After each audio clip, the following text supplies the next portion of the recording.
Okay, my friends, I have some breaking news for you. It is December 15th, 2025. A Russian sub was just hit by and badly damaged, maybe destroyed, by a Ukrainian drone.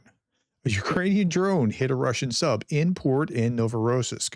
Let's look at what happened here. So I'm going to try to walk you through it with everything that we know. Again, the news is very fresh, so we're going to have to understand that there's a fog of war here at this point. For the first time in history, underwater drones, Sub-Sea Baby, blew up a Russian submarine 636.3 Varshavienka class NATO classification Kilo. As a result of the explosion, the submarine suffered critical damage. That's what's been reported initially. And remember, the type of drone that it wasn't a Sea Baby drone on the surface.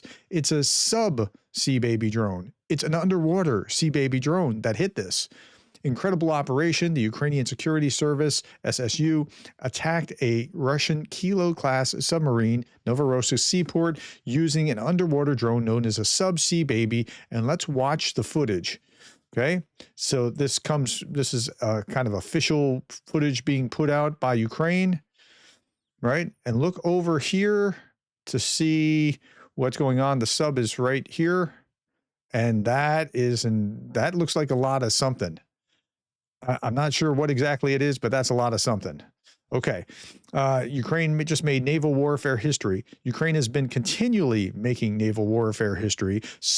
Drones in the air, drones on the sea. I mean, it's incredible what they've been able to do.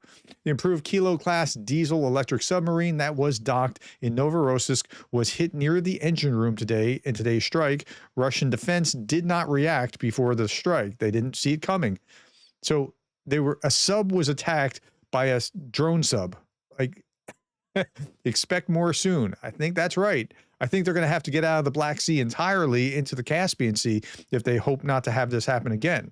For the first time ever, underwater drones struck this and disabled a Russian Kilo-class sub. Okay, so the Russian submarine was armed with 4 Caliber cruise missile launchers. Now, these are the same cruise missiles that menace Ukraine every night. So this is a really, really good hit. You're not just wasting a target. The same missiles are routinely used by Russia to strike Ukrainian cities and civilian infrastructure. The operation was a joint effort by the SSU Military Counterintelligence, the 13th Main Directorate, the Ukrainian Navy, which, remember, Ukraine has very little Navy to speak of, a textbook example of inter-service coordination and asymmetric warfare. And that's exactly what this is. It's asymmetric warfare. The Ukrainians have been able to just, let's go back and think about what happened on the battlefield just with regular flying drones, with tanks, okay? Russia greatly outnumbered Ukrainians with their armor and tanks. And because of drones were able to put tanks out of operation to the degree that the imbalance wasn't so imbalanced. Could Russia hit Ukraine with those same kind of things? Yes. Could Russia right now develop underwater Sea Baby kind of sub drones and go after Ukrainian assets with it? Yes. But Ukrainian assets are so small and Russian assets are so large that Ukraine has a asymmetrical advantage by being able to go after these, by being able to sink a multi-million-dollar sub with a underwater Sea Baby drone. It just changes the battlefield. It levels the battlefield for the Ukrainians. It's fascinating to watch. Okay. Cost matters. Estimated price of a Kilo-class submarine is about $400 million US. $400 million. I don't know what the Sea Baby underwater drone costs. Let's say it costs $1 million. I know it doesn't cost. I'm pretty sure it doesn't cost $1 million. It probably costs tens of thousands, maybe even 100,000 US dollars. And it's destroying, putting out of operation a $400 million submarine for the Russians. Now, here's the real trick to it.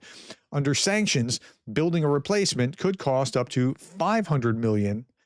So it's going to cost more, if that's even possible. I don't think they're going to be able to replace it. They might be able to scrap get parts from other ships or from this ship into another sub and to try to refurbish something. But this one, it doesn't look like it's going to be long for actual use anymore. It looks like there's a real problem here. The Kilo class is often nicknamed the Black Hole due to its low acoustic signature and stealth design. This is a fearsome kind of fighting instrument, right? Even so, Russia's stealth proved useless against Ukrainian naval drones. So the stealth sub was just hit in port by stealth underwater drones. That's what's happened. Okay, so now the next question is, why was the submarine in Novorossiysk to begin with? Because earlier, Ukraine's Sea Baby surface drone operations forced Russian ships and submarines to flee from Sevastopol in occupied Crimea. Let's go and look at the map here. So okay, let me grab the pen, and here is Crimea, and here is the Kerch Bridge, right?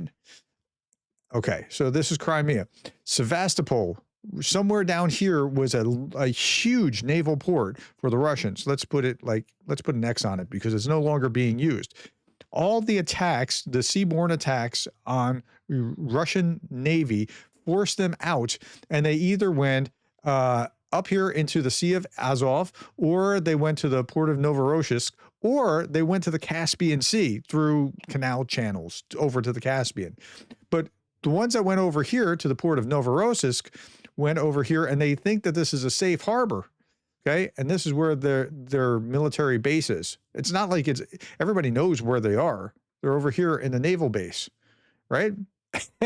And they were hit here by an underwater, and they thought they were perfectly safe.